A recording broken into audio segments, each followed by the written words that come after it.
السلام عليكم ورحمة الله وبركاته. الحمد لله الذي بنعمته تتم الصالحات، والصلاة والسلام على رسول الله وعلى آله وصحبه ومن والاه. Amma ba'd.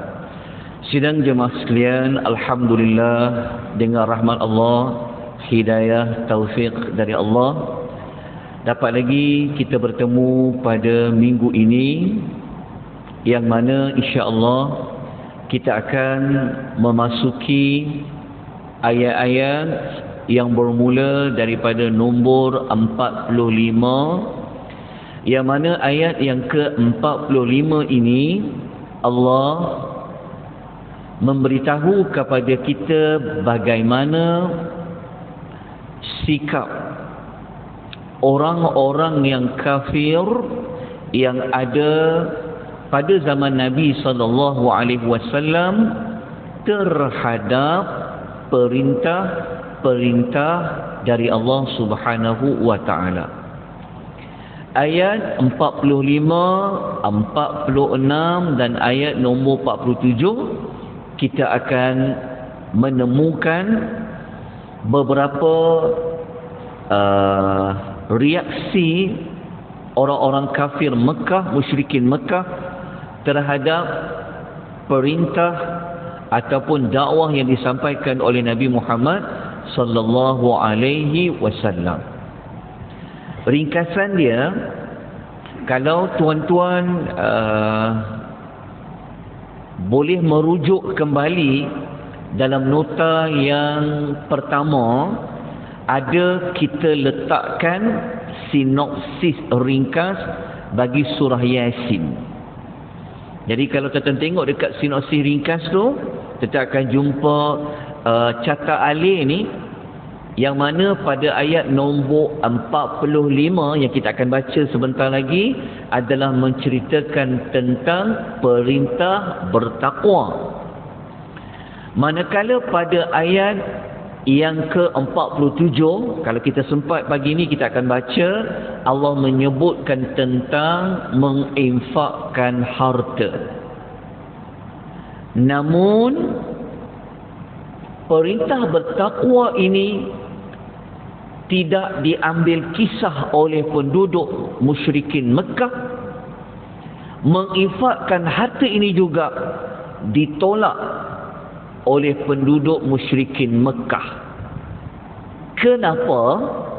Mereka tidak mahu bertakwa, mereka tidak mahu menginfakkan harta. Jawapan itu kita akan temui pada ayat nombor 48. Ayat 48 insya-Allah hari esok, dan saya cuba besok insya-Allah kita akan berikan nota kepada tuan-tuan dan puan-puan. Jadi janganlah bersedih. Insya-Allah sampai tu nota tu insya-Allah. Okey, jadi kita bacakan ayat nombor 45 terlebih dahulu. A'udzu billahi minasy syaithanir rajim.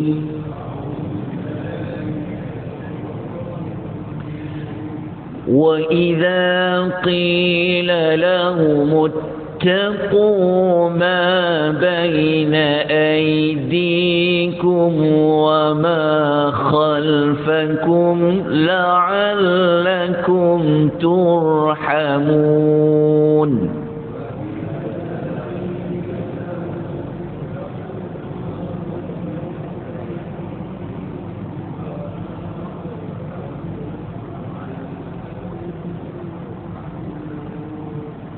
Masya Allah. Ayat nombor 45, dan apabila dikatakan kepada mereka, mereka di sini merujuk kepada musyrikin Mekah. Siapa yang kata, ini tidak dijelaskan oleh Allah secara jelas. Mungkin itu memang perintah dari Allah, mungkin yang kata itu Nabi SAW, mungkin yang kata itu orang-orang yang beriman, kepada penduduk musyrikin Mekah. Apa yang mereka dikatakan? Ittaqu ma baina aydikum, bertakwalah kalian semua akan apa yang ada di hadapan kamu dan apa yang ada di belakang kamu. Kenapa kena bertakwa benda yang di depan dan di belakang? La'allakum turhamun, supaya kamu beroleh rahmat. Isunya adalah apa makna takwa? Satu. Yang kedua, apa makna di depan? Dan yang ketiga, apa makna di belakang? Itu yang kita faham secara direct, kita baca terjemahan dia. Okey. Perkataan takwa mudah saja. Selalu kita dengar perintah bertakwa. Okey, mudah saja. Takwa ni dia punya mudah nak fahamnya begini. Ada satu sahabat, tak silap saya, Umar Al-Khattab radhiyallahu anhu, dia pernah bertanya kepada sahabat yang lain. Sahabat yang lain tu saya mohon maaf saya tak ingat namanya, sama ada Ubay bin Ka'ab atau sahabat lain, yang mana Umar pernah bertanya tentang apa itu takwa. Dia kata, apa itu takwa? Maka sahabat ni jawab, dia kata takwa ni seperti kita berjalan pada satu jalan, tiba-tiba kita jumpa kaca di tepi jalan. Kita jumpa duri yang ada di tengah jalan. Apa yang kita buat? Maka jawab sahabat itu, tentulah kita tak nak pijaklah duri itu. Kita tak nak terkenalah duri itu. Maka sahabat tadi kata, itulah takwa. Kita boleh faham? Maksudnya takwa ni, umpama berjalan, jumpa sesuatu yang boleh membahayakan diri seperti duri. Maka kalau kita jumpa benda tu bahaya, duri tu bahaya, maka apa kita buat? Adakah kita akan pijak dia? Jawapannya kita akan elakkan. Itulah takwa. Bahasa mudah dia adalah takwa ni ialah kita takut kepada Allah, takut kepada azab Allah, takut kepada kemurkaan Allah. Tetapi bukan sekadar takut, tetapi kita kena mencari jalan macam mana nak elak daripada Allah murka, macam mana nak elak daripada Allah Ta'ala masukkan kita ke dalam api neraka. Itulah takwa. Saya jelas? Okey, saya ulang lagi. Selalu kalau hari Jumaat, selalu khatib dia akan kata, sidang jemaah sekalian, bertakwalah kepada Allah dengan mengerjakan apa yang Allah suruh, tinggalkan apa yang Allah larang. Betul tak? Selalu dengar ayat itu? Okey. Maknanya adalah jalan usaha untuk takut kepada Allah adalah dengan buat yang apa Allah suruh, tinggal apa yang Allah larang. Itu maksudnya. Jadi dalam ayat ini, orang-orang kafir musyrikin telah terbukti bahawa masa mereka hidup, mereka pernah dapat pesanan, mereka pernah diberitahu supaya takutlah kamu kepada Allah, carilah jalan macam mana kamu nak elak daripada azab Allah, daripada kemurkaan Allah. Lepas itu dikaitkan pula, takut kepada Allah tu takut yang macam mana? Apa yang ada di hadapan kamu, apa yang ada di belakang kamu. Okey, apa maksud belakang dan depan ni? Okey, para ulama tafsir mereka berbeza pandangan. Ada yang kata maksud dekat depan ni, hadapan kamu ni adalah azab semasa hidup. Maknanya dekat depan tu maksudnya dunia. Maknanya orang-orang Arab musyrikin ni mereka diingatkan, kamu kena usaha supaya kamu tak dapat azab dekat dunia ni, itu masuk dekat depan. Ada para ulama mengatakan wa ma khalfakum adalah apa yang ada nanti di hari akhirat, sebab dia dekat belakang. Seolah-olah tu dekat depan tu yang sekarang, iaitu azab dunia. Yang dekat belakang tu sebab dia dekat belakang, para ulama kata itu adalah azab nanti di hari akhirat. Itu pendapat pertama. Pendapat kedua para ulama tafsir pula dia terbalik. Pendapat kedua kata, oh dekat depan tu wa baina aidikum tu maksudnya akhirat lah. Sebab akhirat tu dia kan kita akan ke akhirat, kita akan pergi kepada akhirat. Manakala dekat belakang tu apa? Adalah azab dunia. Sebab dunia kita akan tinggalkan. Okey, dapat dua pendapat. Pendapat ketiga kata yang dekat depan tu sebenarnya adalah mana-mana dosa yang kamu akan lakukan, yang kat belakang tu kata mana-mana dosa yang telah kamu lakukan. Wallahu a'lam. Semua pentafsiran ini boleh diterima oleh para ulama tafsir. Okey, jadi seolah-olah penduduk Mekah ni, manusia yang pernah sampaikan peringatan kepada mereka siapa adalah Nabi lah. Okey, maka mereka selalu dipesan, bertakwalah, carilah jalan, usahalah, takutlah kamu kepada Allah. Azab Allah tu boleh datang masa kamu hidup lagi, ataupun nanti kamu kena azab semasa kamu berada di hari akhirat. Okey, jelas saudara perempuan? Okey, ayat ni saudara perempuan ya, kenapa macam ni? Kenapa pada ayat 44 ni tiba-tiba dia sebut tentang perintah bertakwa? Okey, mari kita kaitkan dengan ayat-ayat yang sebelum. Kita masih ingat minggu lepas kita cerita tentang kisah apa? Kita cerita tentang kisah Nabi Nuh kan? Yang Allah kata Allah boleh tenggelamkan mana-mana kapal yang lalu di laut. Masih ingat? Okey, kalau nak lengkap lagi, tetapi masih ingat tak bermula ayat 33 dulu, yang Allah telah tunjukkan kekuasaan dia yang ada di mana? Yang ada di bumi, kekuasaan Allah yang ada pada malam, pada matahari, pada bulan. Masih ingat lagi? Dan Allah mengingatkan tentang kisah Nabi Allah Nuh. Apa berkaitan ayat 45 ni dengan ayat-ayat sebelumnya? Maknanya setelah mereka mengetahui bahawa tiada Tuhan lain yang layak untuk mereka sembah, Allah itu je lah. Kenapa kita kata Allah itu saja? Kerana yang jaga matahari, yang jaga langit, yang jaga bumi, itu semua itu adalah Allah itu. Jadi pada ayat nombor 45, mereka diperintahkan supaya takut dengan Tuhan yang telah menjadikan tanah mati keluar biji-bijian. Takutlah kepada Tuhan yang telah menukarkan siang menjadi malam. Takutlah kepada Tuhan yang telah apa?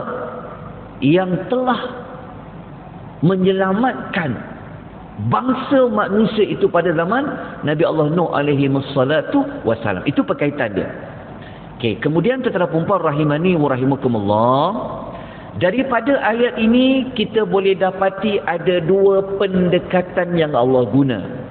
Pendekatan pertama, ia berbentuk ancaman, dia panggil at-tarhibu, iaitu berbentuk menakut-nakutkan tentang takwa. Dalam masa yang sama, dalam ayat 45 ni, sebenarnya dia ada nada, dia ada bentuk macam ajak dia. Moga-moga kamu bertakwa ya, moga-moga kamu dapat rahmat. Dapat rahmat tu sebenarnya nak ajak mereka kepada apa? Kepada konsep at-targhib, iaitu ajakan. Baik, apa pengajaran yang kita boleh dapat pada pagi ni? Okey, dalam nota ni saya letakkan 4 sahaja pengajaran. Nombor 1, ayat 45 ini menjadi bukti bahawasanya orang-orang Arab musyrikin, mereka pernah diberikan nasihat. Mereka pernah diajak supaya bertakwa. Okey, ini bukti dia. Kenapa saya sebut bukti? Sebab nanti ayat yang kita akan baca selepas ini, Allah Ta'ala bawa pula cerita neraka. Nanti kita akan jumpa ayat selepas ini, Allah sebut tentang neraka. Jadi nanti kalau ada mana-mana orang kafir yang kata, kenapa kami masuk neraka? Tak ada pun orang-orang memberikan peringatan kepada kami. Ayat 45 bukti bahawa kamu telah mendapat peringatan supaya bertakwa. Okey, pelajaran nombor 2. Kita dapat belajar siapa-siapa yang dia mengabaikan pesanan, nasihat, peringatan, amalan dari Allah, dia berpotensi untuk dia mendapat azab. Sama ada azab itu di dunia ataupun azab itu di hari akhirat. Dan kalau tuan-tuan baca surah As-Sajdah, insya-Allah nanti kita akan tadabbur surah As-Sajdah, tuan-tuan akan ingat ada satu ayat ni yang Allah Ta'ala sebut ada azabil adna dunal azabil akbar. Ada azab kecil dengan azab besar. Okey, pelajaran nombor 3 yang kita dapat belajar di sini bahawasanya siapa-siapa yang dia cari jalan untuk dia elak daripada Allah azab dia cari jalan macam mana untuk elak daripada kemurkaan Allah, Allah akan bagi rahmat kepada dia. Allah bagi rahmat kalau kita kaitkan konteks dalam ayat ini, Allah akan selamatkan kita. Allah akan bagi perlindungan kepada kita. Dan yang keempat, kita dapat belajar Allah menetapkan bahawa dirinya itu sebenarnya memiliki sifat apa? Sifat rahmat. InsyaAllah nanti sampai satu waktu kita akan belajar tadabbur suratul Fatihah. Dan tuan-tuan tahu, kita tahu bahawa Allah ni sifat rahmatnya itu terlalu luas. Kalau ditanya apa ayat yang ada cerita Allah tu memiliki sifat rahmat, kita ambil ayat nombor 45 dalam surah Yasin. Surah Al-Kahfi kita dah jumpa banyak ayat tentang rahmat. Baik tuan-tuan dan puan-puan rahimani wa rahimakumullah, apa kita nak buat pagi ni? Setelah kita faham tentang ayat 45, apa tindakannya? Sudah pasti yang paling utama, kita kena tunjukkan bukti. Apa bukti kita bertakwa? Walaupun ayat tadi ditujukan kepada orang-orang kafir musyrikin, tetapi secara umum ayat itu juga sebenarnya ditujukan kepada kita yang baca. Jadi ayat tu 45 tu kita tahu Allah ni dia boleh turunkan azab dia dekat dunia pun dia boleh turunkan azab. Apatah lagi di hari akhirat. Jadi apa kita kena buat? Maka antara usaha kita adalah kita kena buat apa yang Allah perintahkan, kita kena tinggalkan apa yang Allah Ta'ala larang untuk kita buat. Sebab kalau kita buat apa yang Allah suruh, Allah akan suka pada kita, Allah akan kasih pada kita. Kalau kita tinggalkan segala yang Allah haramkan, maka Allah akan kasih pada kita, Allah akan sayang kepada kita, dan Allah bagi rahmat kepada kita. Maknanya terselamatlah kita daripada azab dunia dan juga azab hari akhirat. Okey, habis ayat nombor 45. Okey, kita dah 19 minit 30 saat. Kita baca ayat 46 boleh tuan-tuan dan puan? Ayat 46 ni adalah jawapan. Sebab tadi waktu kita baca ayat 45, Allah tak bagi tahu pun orang Arab musyrikin ni mereka bertakwa ke kita bertakwa. Betul tak? Kita tak jumpa ayat dia kan? Tapi ayat 46 ada jawapannya. Kita baca ayatnya. A'udzu billahi minasy syaithanir rajim. Wa ma ta'tihim min ayatin min ayati rabbihim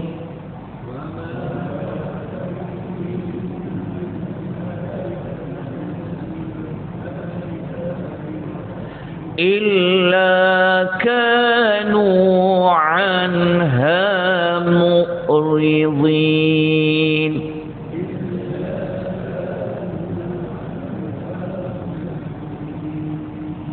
Okey, ayat ini Allah memberitahu tentang sikap yang ada pada orang kafir setelah ayat-ayat sebelum ni. Kan kita belajar tentang tanda. Ingat lagi? Ada 3 pengulangan apa? Wa ayatun, wa ayatun, wa ayatun. Masih ingat lagi wa ayatun tu? Ada 3 kan? Wa ayatun pertama pada ayat bumi yang mati. Ayatun yang kedua adalah pada malam. Allah Ta'ala telah tukarkan siang, Allah kupas siang tu menjadi malam. Wa ayatun yang ketiga, kalau masih ingat lagi, Allah cerita tentang kapal Nabi Allah Nuh yang selamat berlayar. Jadi dalam ayat ni Allah bagi tahu orang kafir ni tidak ada sesuatu tanda ayat yang pernah sampai dekat diorang. Jumpa tak perkataan ayatin? Ayatin ni adalah bilangan banyak bagi ayatun. Jadi Allah kata telah banyak sampai kepada orang-orang Arab musyrikin ni tanda-tanda Tuhan itu adalah satu. Apa yang mereka buat? Illa kanu anha mu'ridin, melainkan mereka selalu berpaling daripada tanda tu. Apa makna berpaling? Apa tanda-tanda itu, ayat itu? InsyaAllah kita akan kupas sambungannya pada keesokan paginya. So saya tinggalkan jawapan itu kepada tuan-tuan dan puan-puan. InsyaAllah besok kita akan bincang apa maksud ayatun. Ada 2, ayat kauniyat dan juga ayat syari'iyat. Macam mana ciri mereka berpaling? InsyaAllah besok kita akan bincangkan. InsyaAllah doakan semoga nota itu selamat sampai. InsyaAllah doakan. Saya buat 140 salinan. Baik, tuan-tuan bawalah lebih kurang dalam RM15 boleh?